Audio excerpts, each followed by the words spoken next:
According to Marc Augé's theories, places are defined by the history and identity. They are encrusted with memories and creative social life. Typical examples of places are monuments, churches, marketplaces, religious assemblies, and so on. Non-places are the spaces in between, the anthropological meaning of a place, the transit points where we're spending more and more of our lives in passing through the silent language of travel. Non-places are not defined by history. They are only concerned with the present, and their identity can only be reflective of the passing bodies that animate them. They are distances. They are the superhighways that bypass the real places, constitutions that operate as contemporary public space, the maximum structures that are large enough to become outcomes, without myth, without history, without being very public at all. They are spaces of communication, circulation, and consumption. I am from a small town which is in the south of Germany, on the border to Austria, and one can imagine everything there is green.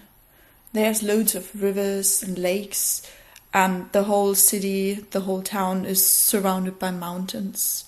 It is indeed a very lovely and beautiful place, and everything seems to be encrusted with creative social life and history, and people are knowing each other. But after I've lived there, I've lived in that place for almost 20 years, I suddenly felt this urge to leave it and experience something completely different to what I've known for all my life. And so I came to London with its countless non-places, with this overabundance of information and events, and there are so many things happening in the same time, and the life here is so fast, so chaotic, and so unorganized, but somehow it always seems to work out. And the people here, they seem to be always at home and never at the same time. And so I have had so many good experiences and obviously bad ones as well. But I would never have experienced all those things back home in Germany. And all these things, they have changed me and have changed my way of thinking.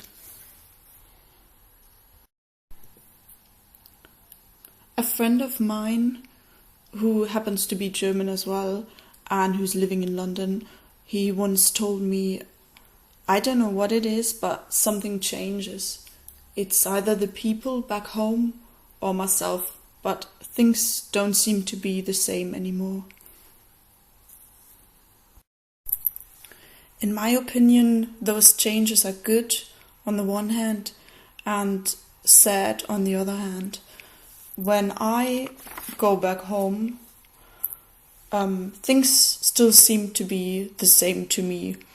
There's still the same small posh town with the same stubborn people with their narrow minds and opinions.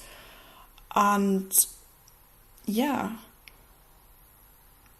I think one has to get out of this place to change a perspective and see things from a different angle. And who knows, maybe I was like that as well. Maybe I was like those people as well. I can't really tell. But the thing that changes is just me seeing those things and realizing those things now, because I got out of the place and could experience new things, and now I'm looking at it in a different way.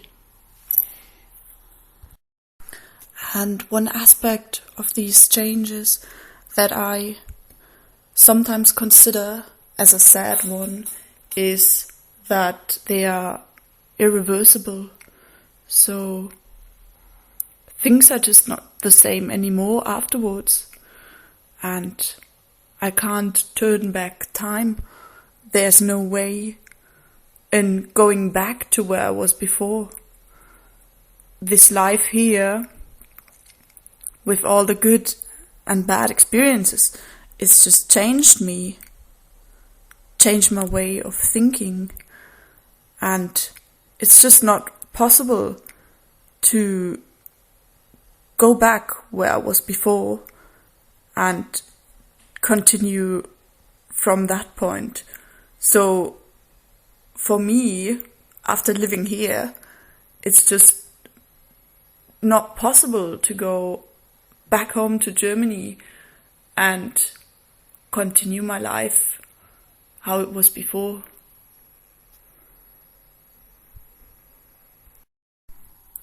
Another good example for those irreversible changes is photography to me.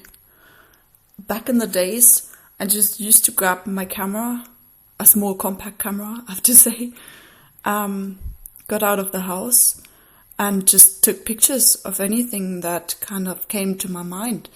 And I didn't think about it too much, to be honest.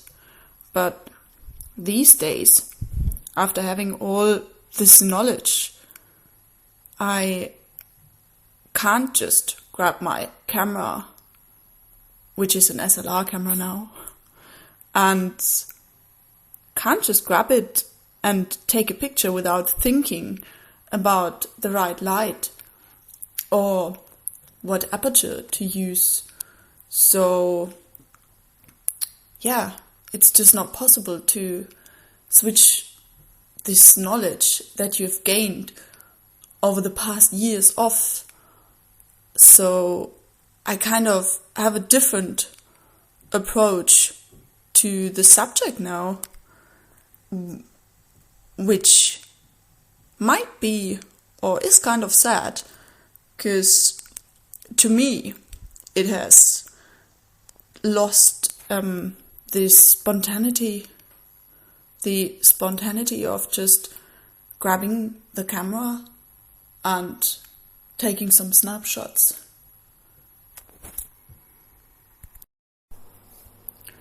Marc Augé explains in his theories that places and non-places are in a correlation to each other. They act like opposite polarities. So one is never fully completed and the other one is never completely erased.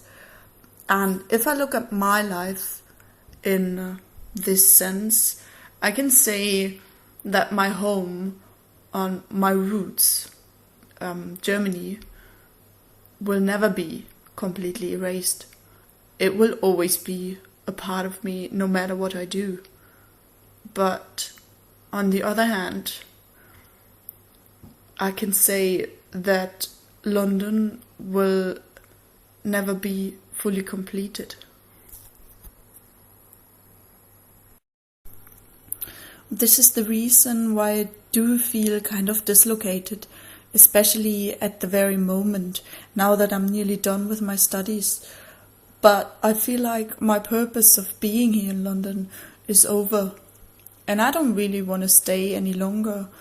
Or let's put it in that way, I don't see a sense in staying longer, which might sound sad, but I don't mean it in a way that I don't like living here, which is definitely not the case. I love it. I've met a lot of awesome people which are part of my life, and I don't want to lose them. But that's not the point. That's not what it is about. It's about this feeling of having a new challenge I feel like I need to experience something else now, and it's dragging me somewhere else. I can't tell where all of this is going. I just know that I don't want to go back home to Germany yet, and I don't really want to stay any longer in London. So yeah, that's the situation. But at the moment, I'm in contact with a few organizations awarding scholarships for master studies in the United States. And if this works out, it would just be great. But if not, I'll sort something else out. And no matter what, I'm sure it's going to be a great experience for me. I finally want to conclude my presentation with another quote regarding the non-places and Marc Augé's theories. The non-places of today are the places of tomorrow, and until then, I will keep on passing through non-places to reach the places beyond.